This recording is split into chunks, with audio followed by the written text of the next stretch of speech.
दूसरा शमूएल अध्याय 14 कुल वचन 33। अबशालोम का विद्रोह, अबशालोम की वापसी। और सरूया का पुत्र योआब ताड़ गया कि राजा का मन अबशालोम की ओर लगा है, इसलिए योआब ने तको नगर में दूत भेजकर वहां से एक बुद्धिमान स्त्री को बुलवाया और उससे कहा, शोक करने वाली बन, अर्थात शोक का पहरावा पहन और तेल न लगा, परंतु ऐसी स्त्री बन जो बहुत दिन से मुए के लिए विलाप करती रही हो। तब राजा के पास जाकर ऐसी ऐसी बातें कहना, और योआब ने उसको जो कुछ कहना था वह सिखा दिया। जब वह तकोइन राजा से बातें करने लगी, तब मुंह के बल भूमि पर गिर दंडवत करके कहने लगी, राजा की दुहाई। राजा ने उससे पूछा, तुझे क्या चाहिए? उसने कहा, सचमुच मेरा पति मर गया और मैं विधवा हो गई, और तेरी दासी के 2 बेटे थे, और उन दोनों ने मैदान में मारपीट की, और उनको छुड़ाने वाला कोई न था। इसलिए एक ने दूसरे को ऐसा मारा कि वह मर गया। और यह सुन सब कुल के लोग तेरी दासी के विरुद्ध उठकर यह कहते हैं कि जिसने अपने भाई को घात किया उसको हमें सौंप दे, कि उसके मारे हुए भाई के प्राण के पलटे में उसको प्राण दंड दे और वारिस को भी नाश करे।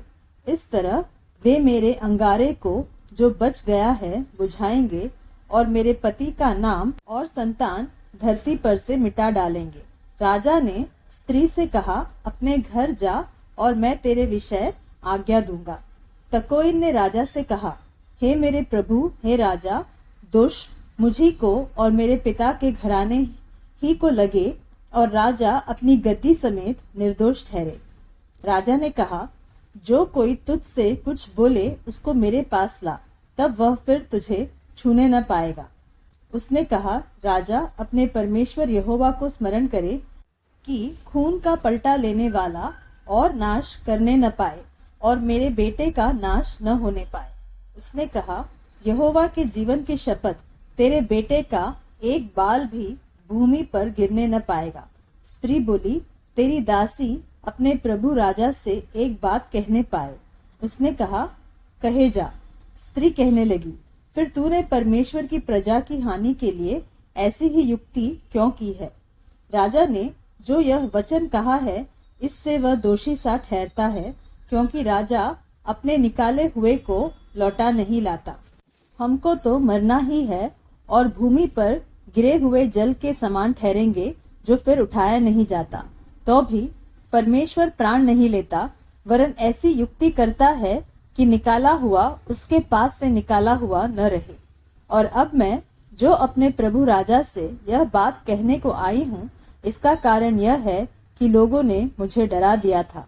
इसलिए तेरी दासी ने सोचा कि मैं राजा से बोलूंगी, कदाचित राजा अपनी दासी की विनती को पूरी करे। निस्संदेह राजा सुनकर अवश्य अपनी दासी को उस मनुष्य के हाथ से बचाएगा, जो मुझे और मेरे बेटे दोनों को परमेश्वर के भाग में से नाश करना चाहता है। सो तेरी दासी ने सोचा कि मेरे प्रभु राजा के वचन से शांति मिले, क्योंकि मेरा प्रभु राजा परमेश्वर के किसी दूत की नाई भले बुरे में भेद कर सकता है। इसलिए तेरा परमेश्वर यहोवा तेरे संग रहे। राजा ने उत्तर देकर उस स्त्री से कहा, जो बात मैं तुझसे पूछता हूँ उसे मुझसे न छिपा। स्त्री ने कहा, मेरा प्रभु राजा कहे जाए। राजा ने पूछा, इस बात में क्या योआब तेरा संगी है?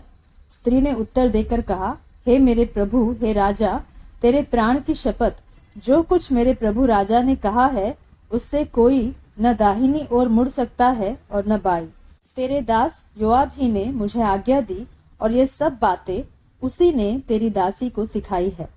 तेरे दास योआब ने यह काम इसलिए किया कि बात का रंग बदले, और मेरा प्रभु परमेश्वर के एक दूत के तुल्य बुद्धिमान है, यहाँ तक कि धरती पर जो कुछ होता है उन सब को वह जानता है। तब राजा ने योआब से कहा, सुन, मैंने यह बात मानी है, तू जाकर अबशालोम जवान को लौटा ला। तब योआब ने भूमि पर मुंह के बल गिर दंडवत कर राजा को आशीर्वाद दिया, और योआब कहने लगा, हे मेरे प्रभु, हे राजा, आज तेरा दास जान गया कि मुझ पर तेरी अनुग्रह की दृष्टि है, क्योंकि राजा ने अपने दास की विनती सुनी है। और योआब उठकर गशूर को गया और अबशालोम को यरूशलेम ले आया। तब राजा ने कहा, वह अपने घर जाकर रहे और मेरा दर्शन न पाए। तब अबशालोम अपने घर जा रहा और राजा का दर्शन न पाया।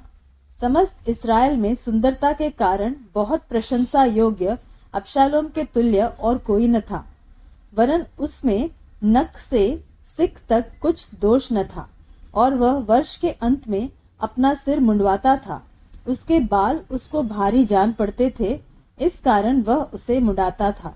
और जब जब वह उसे मुंडाता, तब तब अपने सिर के बाल तौल कर राजा के तौल के अनुसार 200 शेकेल भर पाता था। और अबशालोम के 3 बेटे और तामार नाम एक बेटी उत्पन्न हुई थी, और यह रूपवती स्त्री थी।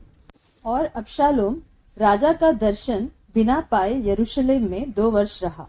तब अबशालोम ने योआब को बुलवा भेजा कि उसे राजा के पास भेजे, परंतु योआब ने उसके पास आने से इनकार किया। और उसने उसे दूसरी बार बुलवा भेजा, परंतु तब भी उसने आने से इनकार किया।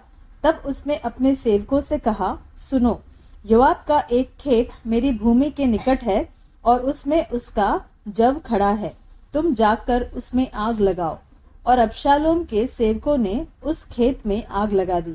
तब योआब उठा और अबशालोम के घर में उसके पास जाकर उससे पूछने लगा, तेरे सेवकों ने मेरे खेत में क्यों आग लगाई है? अबशालोम ने योआब से कहा, मैंने तो तेरे पास यह कहला भेजा था कि यहाँ आना, कि मैं तुझे राजा के पास यह कहने को भेजूं कि मैं गशूर से क्यों आया हूँ। मैं अब तक वहाँ रहता तो अच्छा होता। इसलिए अब राजा मुझे दर्शन दे, और यदि मैं दोषी हूँ तो वह मुझे मार डाले। तो योआब ने राजा के पास जाकर उसको यह बात सुनाई, और राजा ने अबशालोम को बुलवाया, और वह उसके पास गया और उसके सम्मुख भूमि पर मुंह के बल गिर के दंडवत की, और राजा ने अबशालोम को चूमा।